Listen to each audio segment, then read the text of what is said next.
ඉතින් ආයිබෝන් කියලා කියන ඔන්න අදත් වීඩියෝ එකක් ඕගොල්ලන්ට අරන් ආවා. මම ලබපු තවත් අත්දැකීමක් මේ සයිලන්සර් එක සම්බන්ධව මේ ශබ්ද වෙනස් වීම සම්බන්ධයෙන්.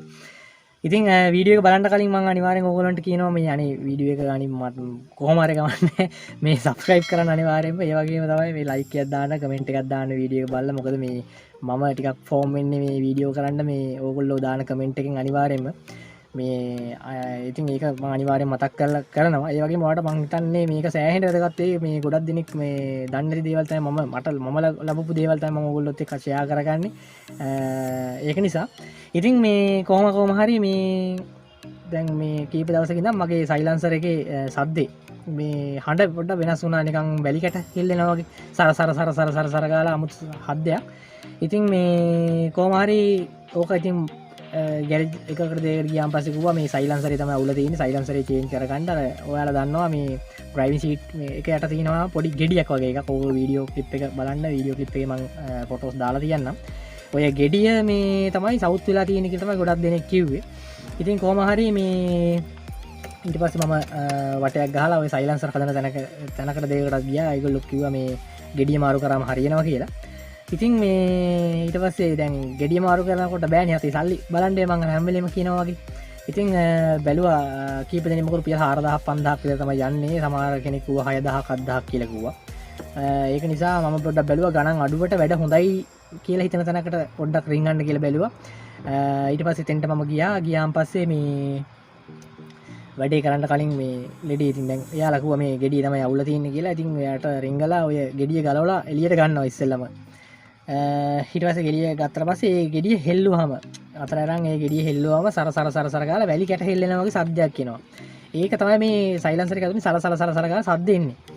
ඊට පස්සේ කොහොම හරි මේ මුළු සයිලන්සර් එකම එළියට ගලවලා ගත්තාන් පස්සේ මේ තැන් වල ඔය පොඩි දිරුම් තියෙන තැන් තියෙනවා සයිලන්සරේ ඔය බටේ දාර දිගේ. එතකොට ඒවැනුත් පොඩියට හුලං ලීක් වෙන ඒවත් මම දැක්කේ. ඒගොල්ලෝ පෙන්නුවම තමයි ඒ හුලං ලීක් වෙන ඒවට වෙල්ඩින් තිබ්බා. ඊට පස්සේ අර ගෙඩිය අයින් කරලා ඒගොල්ලොන්ගේ ගෙඩියක් තමයි ඉස්සරහට දාන්නේ. ඊට පස්සේ කොහොම හරි මේ ඒගොල්ලොන්ගේ හදපු ගෙඩියත් අරගෙන ඒක ඒගොල්ලෝ හදපු ඒවා තියෙන ඔරිජිනල් එක නම් ඒගොල්ලෝ ගාව තිබුණේ නෑ. මම ගිය තැන එතන ඒගොල්ලෝ මේ යාලම හදන එකක් කියලා තමයි දැම්මේ. මේ දැම්මා. දාලා ඉවරලා සයිලන්සරේ හයි කරා ෆස්ට් ටයිම්. හැබැයි අර සර ගාන සද්දේ නම් ගොඩක් අඩු වුණා. හැබැයි පිටිපස්සෙන් නිකන් ආයි නිකන් මට දැනෙනවා තිබුණට වැඩිය පොඩි වෙනසක්. ඒ කියන්නේ ශබ්දය අඩු වුණා. නමුත් පිටිපස්සෙන් මේ තිබුච්ච හඬ වගේ පිටිපස්සෙනුත් පොඩි ශබ්දයක් එනවා වගේ. ඊට පස්සේ මේ ඒකත් වාහනේ උඩට උස්සලා බැලුවාන් පස්සේ ඒකෙත් පොඩි අර වැලි කැට වගේ තියෙන ශබ්දයක් හඬක් ඒකෙත් එනවා පොඩියට. ඊට පස්සේ එතනෙක් කෙනා කිව්වා මේකත් ගලවලා ඉවර වෙලා මේ ඒක ඇතුලේ තියෙනවා මේ ඒක ටිකක් ලොකු ගෙඩියක්. පිටිපස්සේ සයිලන්සරේ කට ගාව තියෙන ගෙඩිය.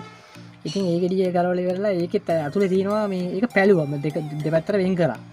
දෙපැත්තට වෙන් කරලා ඉවර වෙලා ඒක බැලුවාන් පස්සේ ඒක ඇතුලෙත් අර මේ දිරච්චි යකඩ කෑලි. ඒකට දුම් එක්ක හිර වෙලා ඒක නිකන් මේ මලකට කෑලි වගේ ඒකෙත් තියෙන වැලි කැට වගේ. ඒ ටිකත් ඔක්කොම අයින් කරලා සුද්ධ කළා. ඒකේ පොඩි කාමර දෙක තුනක් තිබුණා. ඒ කාමරේ එකත් පොඩි ඩැමේජ් එකක් තිබුණා. ඒ ටිකත් අලුතෙන්ම වෙල්ඩින් කරා. වෙල්ඩින් කරලා තිබ්බට පස්සේ මේ දැන් 90%ක් විතර සද්දේ හරි. අර නැචරල් සද්දේ maruti තියෙන නැචරල් සද්දේ එනවා. හැබැයි 90%යි නිකන් මේ හයි කරාට පස්සේ නිකන් පට නිකන් අමුතු පට එකක් එනවා. ඒක නිකන් ඒක දැනෙන්නේ අර කනේ තියෙන සද්දේ මේ වෙනසක් තියෙනවා කියලා දැනගන්න. නැත්තම් මට ඒක සද්ද ඇහුනේ නැත්තම් දැන් වැඩේ 100%ම හරි තමයි කියලා යනවා.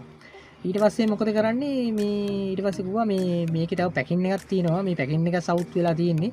හැබැයි මේ දත ගැලෙව්වාද කියලා මට සැකේකුත් ආවා. මේක ආයි පාරක් දැන් ගලවන්න එපේ. දැන් හදලා ඉවරුණාට පස්සේ මොකද පළවෙනි දවසේ මම ගෙඩිය හදාන ඔක්කොම කරලා බැලුවට පස්සේ මේ දෙවෙනි දවසේ තමයි මට මේ දැන් යාර පදිනකොට තමයි මේ සද්දේ ඇහුනේ. අර පොඩි නිකන් 아무තු පට 110ක වගේ සද්දයක්.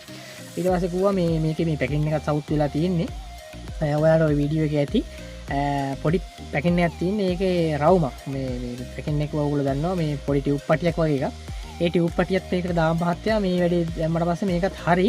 කොයිකටත් අපි ඉස්සරහා මේ එන්ජින් එක ඉස්සරහා තියෙන මේ සෙට් හයි වෙන තැන තියෙන එන්ජින් එක ඉස්සරහා හයි වෙන තැන තියෙනවා මේ දුම්බටේ.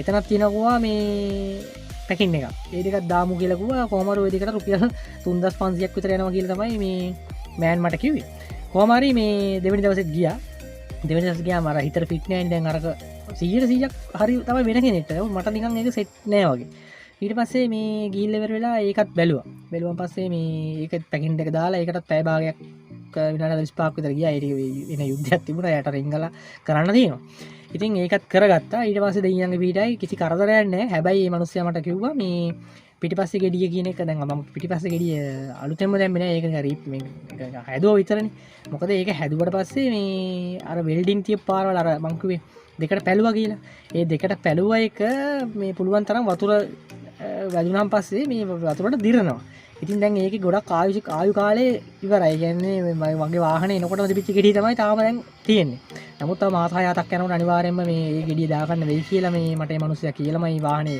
ආපහු බාර දුන්නේ දෙවෙනි දවසේ මේ ඉතින් දෙවෙනි දවසේ අනිවාර්යෙන් අය ගෙඩිය මාරු කරනකොට ඒකට වීඩියෝ එකක් මම ගේන්න ඉතින් මේ මට ඔයගොල්ලොත් එක්ක ෂෙයා කරන්න උවමනා වුණේ ඔය ප්‍රශ්නේ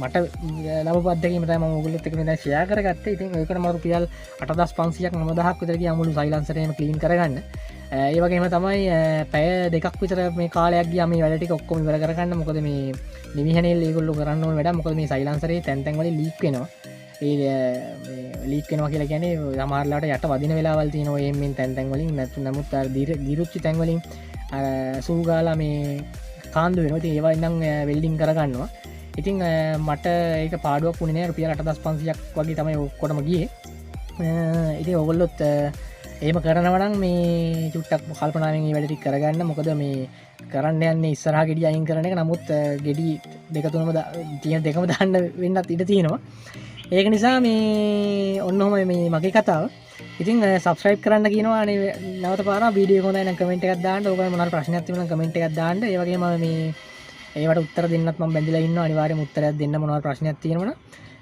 ජය වේවා කියනවා හැමෝටම එහෙනම් අලුත් වීඩියෝ එකකින් අපි ආයෙත් හම්බ වෙමු